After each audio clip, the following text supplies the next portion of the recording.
मैं औलाद बैना भाई वार देवा सने बीवियां बाप माई वार देवा हबीबे खुदा तो खुदाई वार देवा हबीबे खुदा तो खुदाई वार देवा सबे नेमता बा सफाई वार देवा। ए बाबा समसा में असी दरूदे पाक ही नहीं पढ़ते, असी मुहब्बत नाल सोने नबी दा नाम आए तो सल्लल्लाहु अलैहि वसल्लम ही नहीं कहते। और बाबा जी समसाम कहते ने मैं सरदार जग तो जगवार देवा मैं सरदार जग तो जगवार देवा उंदी जुत्ती उतो मैं पगवार देवा उंदी जुत्ती उतो मैं पगवार देवा मैं शारग ते शारग दी और रगवार देवा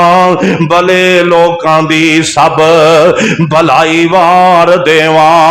किंदे तो ओ बोराग वाला ओ मेराज वाला ओ बुराक वाला ओ मेराज वाला ओ यासीन तो दे ताज वाला।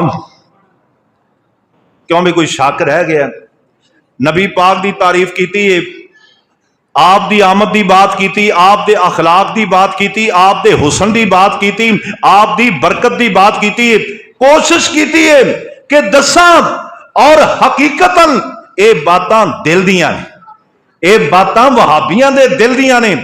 वहाबियां दा लफज बोलना नहीं चाहता, लेकिन कई लोगों के दिल च गल जाती कि वहाबी नबी नाल अकीदत नहीं रखते, ये नबी पाक नूं अपने बड़े भाई जैसा समझते हैं, ये नबी पाक नाल मुहब्बत नहीं करते। ओ मेरे भाइयों, अगर कोई साथी बैठा जिन्हें 4 खुतबे जुमा सुने ने तो उन्हें फैसला करना होगा। जिस तरह की सीरत और किरदार, जिस तरह का हुस्ने अखलाक, जिस तरह का हुस्ने मुहम्मद, जिस तरह की आप की बरकत के कायल वहाबी ने खुदा दी कसम कायनात में और कोई नहीं है। और मैं शारग दी शारग तो शारग वार देवा भले लोकां दी सब बुलाई वार देवा। ओ बुराक वाला ओ मेराज वाला ओ यासीन तो आहा दे ताज वाला भले बाग वाला भले राज वाला फकीरी ओंदी तो मैं शाही वार देवा।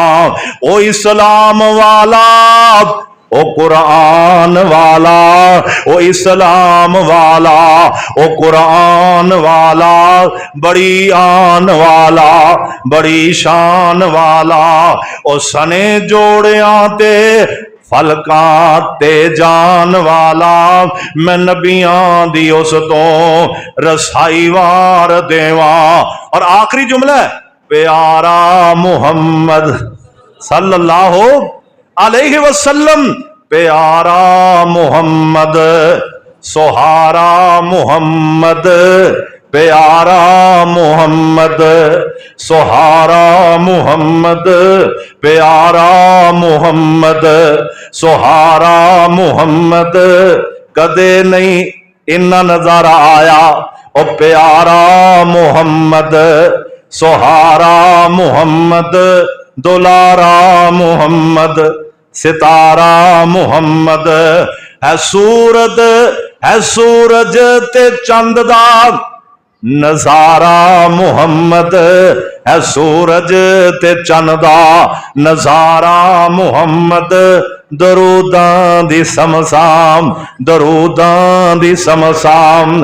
गल मैं की सी पढ़ो अल्लाहुम्मा सल्ली अला मुहम्मदिन और दरूदां दी समसाम मैं दाई वार देवा और दरूदां दी समसाम मैं दाई वार देवा मैं औलाद ते बहन भाई वार देवा।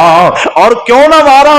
और बाबा जी समसाम ने क्या है? बाबा जी ने लिखा, बाबा जी ने फरमाया पता की फरमाया कद काट सो सोना ते बंतर बनावट, खत्म हो गई सोने दे उत्ते सजावट।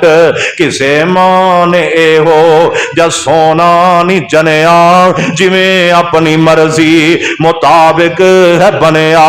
मुसव्वर ने बस ता कर सुटी, बड़ी रीज दे नाल तस्वीर कटी। हसीना जमीला दा मुंह मोड़ दिता, मुहम्मद बना रब कलम तोड़ दिता।